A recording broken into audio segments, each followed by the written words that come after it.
第一，你只有12个小时；第二，要完全听从我的指挥，不能做出任何改变；第三， Time travel in anime is a solved problem. Someone loses something important. They go back, they try to fix it. Something goes wrong and it repeats until the runtime runs out. I've seen it 100 times. Hey master, I am mad scientist. It's so cool. It's the best. And I stopped expecting anything new from this genre a long time ago. Then I watched Link Click, and I realized I hadn't actually seen anything. It was 2023.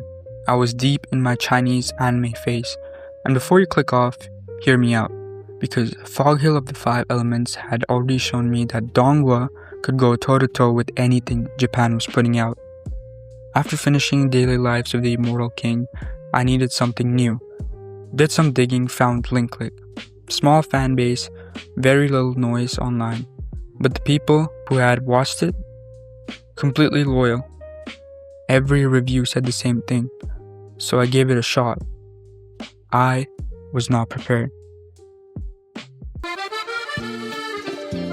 Two guys run a photo studio. Guang, white hair, calculated, emotionally available approximately never. Can look at any photograph and see everything that happened within a 12-hour window of when it was taken.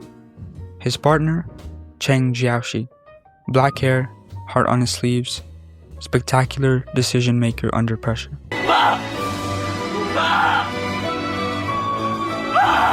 Can enter that photograph either as himself or as the person in the picture. They market themselves as psychics to attract clients, which is somehow both the most chaotic and the most reasonable business decision in the show. One rule: observe. Don't change anything. That's it. That's the whole premise, and the entire show is about what happens when two people who genuinely care about others are repeatedly forced to watch terrible things happen to them and do nothing about it. Now look, we all have watched Avengers Endgame. We know the deal by now. You touch the past, you risk breaking the future. Link Click operates on the same principle. But here's what makes it different. When Cheng enters a photograph, he doesn't just travel back. He inherits the memories and emotions of the person he's inhabiting, which means every decision he makes is being filtered through someone else's grief, someone else's fear, someone else's love for people he's never met. This is established in the very first episode. Cheng is inside the body of a girl named Emma. He's not supposed to interfere, but he sends a text to her parents anyway, because he feels what she feels, and in that moment, the rational choice is impossible. Then, he jumps back to the present.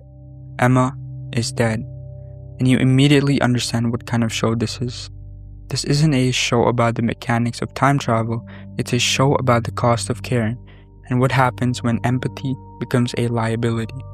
A lot of people online hate Cheng Jiaoxi for this, and I get it. On paper, he's kind, intelligent, emotionally perceptive, good at basketball.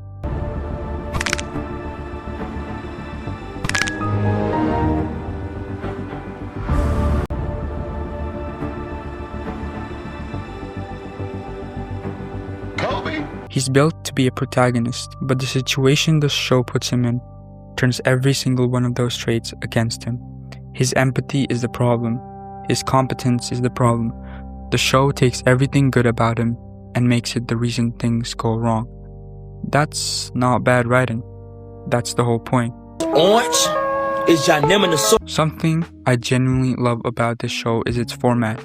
Each arc spans 2 to 4 episodes and tells a mostly self-contained emotional story. A different person, a different crisis, a different genre almost entirely. And because the arcs are short, the show earns its emotional payoff fast.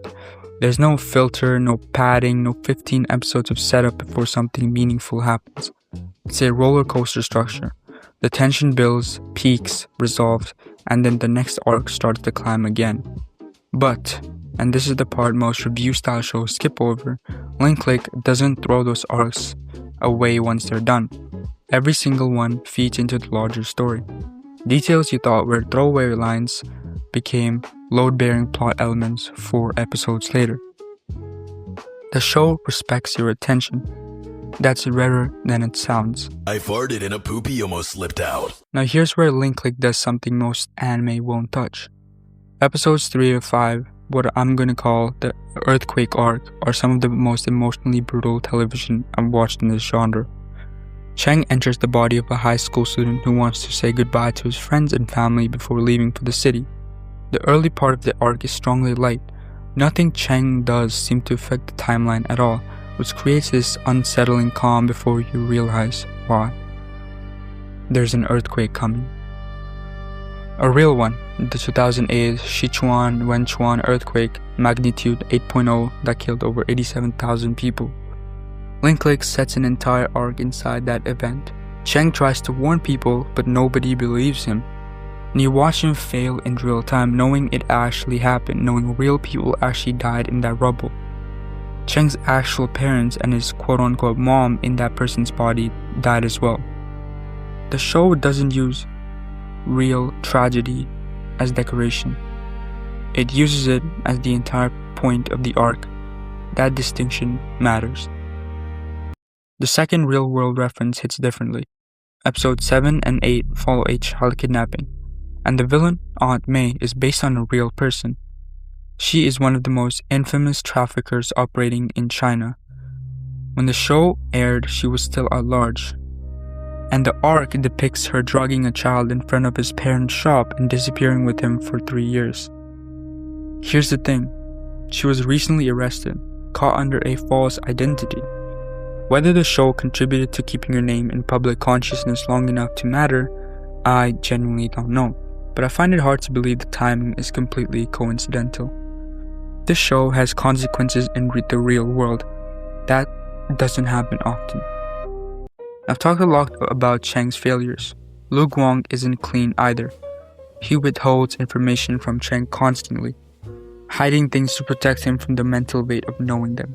Which sounds noble until you realize he then turns around and lectures Chang about changing the past, while changing the past himself. He's a hypocrite, with excellent hair and genuinely no self-awareness about it.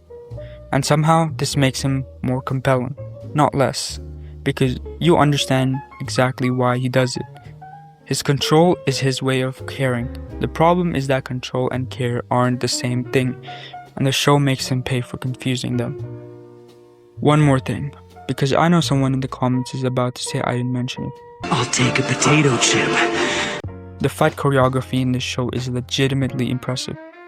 The early episodes are light on action, but once it kicks in, it doesn't stop.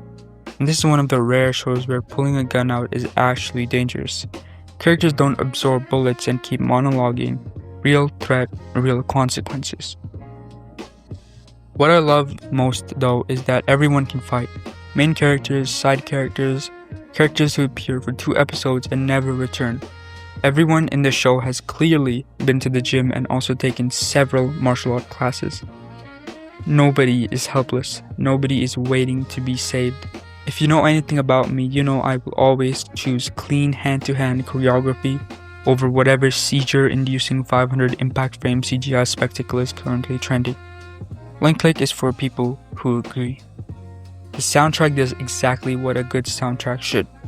You don't notice it until it's doing something to you emotionally, and by then, it's too late.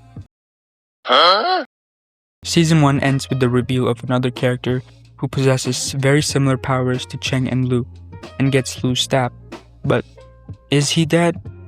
Well, you will have to watch the show to find out. The craziest plot twists in the show don't happen until mid-season 2, which leaves viewers stun-locked like a deer caught in headlights.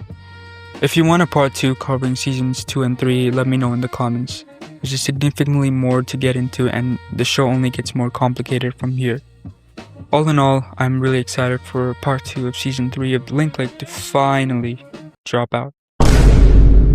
Oh, never mind. I'll just rewatch Overflow then. Hey, Quandale Dingle here.